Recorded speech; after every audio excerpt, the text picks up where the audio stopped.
Hello friends, welcome back சித்தர்வாக் channel நண்பர்களே. இன்றைக்கி இந்த வீடியோவில் ஒரு இன்ட்ரெஸ்டான ஜோதிட தாள்களையும் ஒரு ஆன்மீக பரிகாரத்தையும் பார்க்க போகிறோம். ஸோ பார்க்குறதுக்கு முன்னாடி எதை பற்றி இது பார்க்க போகிறோம் அப்படிங்கிறத இன்ட்ரோவில் ஷேர் பண்ணுறேன்.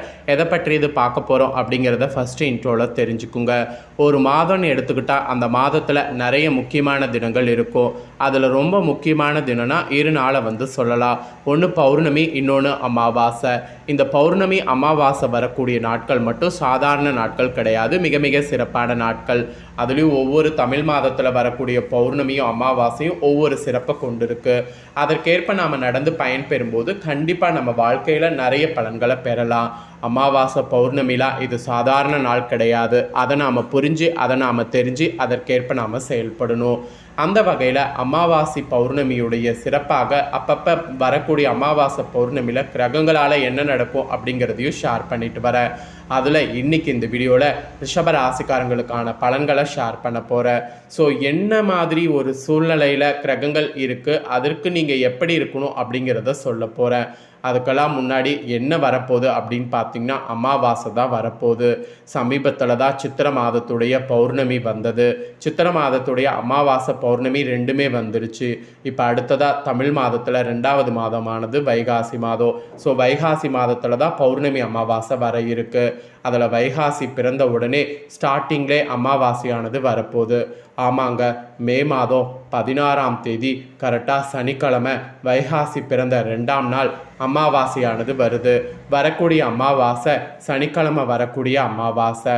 மற்ற மாதங்களில் வரக்கூடிய அமாவாசை காட்டிலும் சனிக்கிழமை வரக்கூடிய அமாவாசை ரொம்ப சிறப்பான அமாவாசை.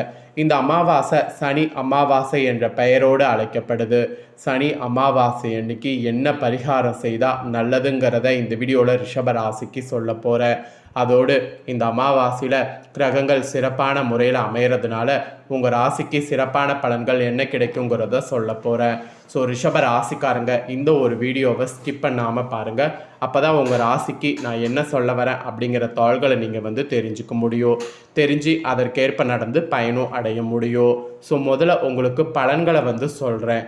அதாவது உங்களுக்கு என்ன விஷயம் செய்தால் பலன்கள் கிடைக்கும் அப்படிங்கிறத சொல்கிறேன். அதை முதல்ல தெரிஞ்சுக்குங்க.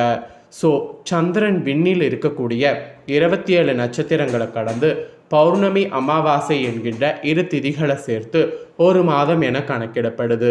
இதில் சந்திரன் முழுவதுமாக மறைந்துவிடக்கூடிய தினமானது அமாவாசை தினம்.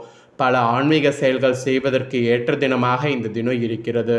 அப்படியான ஒரு மிக சிறப்பான தினமாக வைகாசி அமாவாசை தினம் இந்த டைம் வர இருக்கு. இந்த வைகாசி அமாவாசை தினம் இந்த டைம் சனிக்கிழமை வரன்றனால இந்த நாளில் நீங்கள் செய்ய வேண்டியது என்ன என்பதை நீங்கள் தெரிந்து கொண்டு அதை நீங்கள் செய்ய வேண்டும். அப்போ தான் உங்களுக்கு நல்லது நடக்கும். வைகாசி மாத அமாவாசை தினத்தில் காலையில் எழுந்து குளித்து முடித்துருங்க. உங்கள் ஊரில் இருக்கக்கூடிய ஆத்தங்கரை அல்லது குளக்கரைக்கு மைத்திர முகூர்த்த நேரம் எனப்படக்கூடிய அதிகால நேரத்துக்கு போங்க. அங்கு வேதியர்கள் கொண்டு மறைந்த உங்கள் முன்னோர்கள் உறவினர்களுக்கு திதி தர்ப்பணம் தாங்க. ஒருவேளை சந்தர்ப்ப சூழ்நிலை காரணமாக அமாவாசை திதி தர்ப்பணம் தர முடியாதவங்க இந்த தினம் உங்கள் வீட்டிலேயே முன்னோர்களை வழிபட்டு கருப்பு மற்றும் வெள்ளை ஏல் கலந்த சாதத்தை காகங்களுக்கு உணவாக வைங்க. இதுவே முன்னோர்களுக்கு திதி அளித்த பலனை உங்களுக்கு உண்டாக்கும். அதனால் இந்த மாதிரி செய்யலாம். ஒருவேளை நீங்கள் இது செய்ய மறந்துட்டீங்கன்னு வச்சுக்கோங்களேன், உங்களுக்கு கண்டிப்பாக முன்னோர்களுக்கு தர்ப்பணம் கொடுத்த பலன் கிடைக்காது. அதனால் முன்னோர்களுக்கு தர்ப்பணம் கொடுத்த பலன் கிடைக்கணும்னா நான் சொன்ன மாதிரி சில விஷயங்களை கடைபிடித்தே ஆகணும். அதோடு தொழில் மற்றும் வியாபாரங்களில் ஈடுபடவங்க, நோய்களால் பாதிக்கப்பட்டு உடல்நல தேரணும்னு நினைக்கிறவங்க வைகாசி அமாவாசை தினத்தில் திருஷ்டி பூசணிக்காயை வாங்கி உங்கள் தொழில் வியாபார இடங்களில் திருஷ்டி கழித்து அதற்குரிய நேரத்தில் உடைக்க வேண்டும். வைகாசி மாதத்தில் அந்த மாதிரி செய்கிறது உங்களுடைய திருஷ்டியை கண்டிப்பாக தொழில்லையும் உங்களுடைய உடல்லையும் போக செய்யும். கல்லடி பட்டாலும் படலாம், கண்ணடி படக்கூடாதுங்கிற ஒரு பழமொழி இருக்குது. அந்த பழமொழிக்கேற்ப ரொம்பவே கவனமாக திருஷ்டி சுற்றி போடுங்க. ஆக மொத்தம் இந்த வைகாசி மாதம் இறை வழிபாடு விரதங்கள் மேற்கொள்ளக்கூடிய ஒரு சிறப்பான மாதமாக இருக்குது. இந்த வைகாசி மாதத்தில் ஸ்டார்டிங்கில் வரக்கூடிய அமாவாசை தினத்தில் நான் சொன்ன முறையில் தர்ப்பணம் மற்றும் சீர்திருத்தம் தந்து முன்னோர்களை வழிபட்டிங்கன்னா உங்கள் ராசிக்கு குடும்பத்தில் ஏற்பட்டக்கூடிய நிம்மதியற்ற நிலை நீங்கும், சுபிட்சங்கள் பெருகும், திருமணத்தோட புத்திர பாக்கின்மை போன்ற குறைபாடுகள் நீங்கும், தொழில் வியாபாரத்தில் நஷ்ட நிலை நீங்கி நல்ல லாபங்கள் ஏற்படும், குழந்தைகள் கல்வியில் சிறந்து விளங்கக்கூடிய நிலை உண்டாகும். கடன் வறுமை நிலை போன்றவை ஏற்படாமல் காக்கும். அதனால் நீங்கள் கண்டிப்பாக இந்த அமாவாசையை மிஸ் பண்ணாமல் வழிபாடு செய்து பயன்பெறுங்க. இவ்வளோ நேரம் இந்த அமாவாசையில் ஆன்மீக ரீதியாக செய்ய வேண்டிய வழிபாடை பார்த்தோம். இப்போ உங்கள் ராசிக்கு பலன்கள் சிறப்பாக என்ன கிடைக்குங்கிறத சொல்கிறேன். சிறப்பு பலனாக என்ன பலன் கிடைக்குங்கிறத தெரிஞ்சுக்குங்க. பணமும் புகழும் இருந்தால் பந்தம் செய்வது தங்களுடைய இல்லாத குணம். அதாவது பணம் புகழெலாம் இருந்தால் சில பேர் பந்தா செய்வாங்க. ஆனால் ரிஷப ராசிக்கு அந்த குணமே இருக்காது. இதனாலேயே அதிக மக்கள் செல்வாக்கின பெற்றவர்கள் நீங்கள். இந்த குணத்தோடு இருக்கக்கூடிய உங்கள் ராசிக்கு சிறப்பு பலன்களாக இந்த பலன்கள்லாம் கிடைக்கும் என்பது குறிப்பிடப்பட்டிருக்கு. ஸோ சிறப்பு பலன்களாக ஃபஸ்ட்டு உத்தியோகத்தில் இருக்கிறவங்களுக்கு என்ன பலன் கிடைக்குங்கிறத சொல்கிறேன், வாங்க தெரிஞ்சுக்குவீங்க. உத்தியோகத்தில் சம்பள பாக்கி கைக்கு வரப்போகுது. எதிர்பார்க்காத விலைக்கு பழைய மனையை விற்று புது வீடு வாங்கவோ வாய்ப்பு கிடைக்கும். வேலைக்கு செல்லக்கூடிய பெண்களுக்கு வேலையில் சுமைகள் அதிகரிக்கும். ஆனால் அந்த சுமைகளை சுமையாக கருதாமல் திட்டமிட்டு முடித்திங்கன்னா ஈஸியாக உங்களுக்கு காரியமானது வெற்றியாகும். ஸோ உத்தியோகத்தில் இருக்கிறவங்களுக்கு இந்த மாதிரி செயல்படணும் என்பது குறிப்பிடப்படுது. அதுக்கப்புறமா வியாபாரக்காரங்களுக்கு சொல்லப்பட்டிருக்கு. வியாபாரக்காரங்க பொறுத்த வரைக்கும் உங்களுடைய சொந்த தொழில் செய்பவர்கள் கொடுக்கல் வாங்கல கவனமோடு இருப்பது நல்லது. மெயினாக வியாபாரத்தில் ஆர்வம் கொண்ட பெண்கள் புதியதொரு தொழிலை வீட்டில் இருந்தபடியே இப்போ கற்றுக்கொள்ளலாம், தொடங்கவும் செய்யலாம்.